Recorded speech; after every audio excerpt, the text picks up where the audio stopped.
Dünyany ank edip söýesim gelýär. Ýöne wepa bilen anam tapamak. Kezzaplara yalan sözläsim gelýär.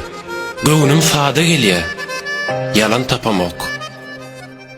Adam aşyk boldy. Altın tümene ayet kılmak galyp barýar ölene. Şu sowab üçin algaýmasaň kömegi meniň derdim üçin algan tapamak.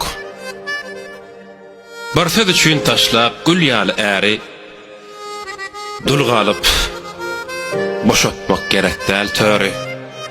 Şu ýaşmakly ýylanyň döräni bäri üýt köşüp zäherli ýylan tapamak. Ajy günler dilek edip ömrüňe Allah ýatdan çykar düşden bolguny. Şu iman galyp durmy. Seret kalbyňa. Çünkü o dünýäden gelen tapamak.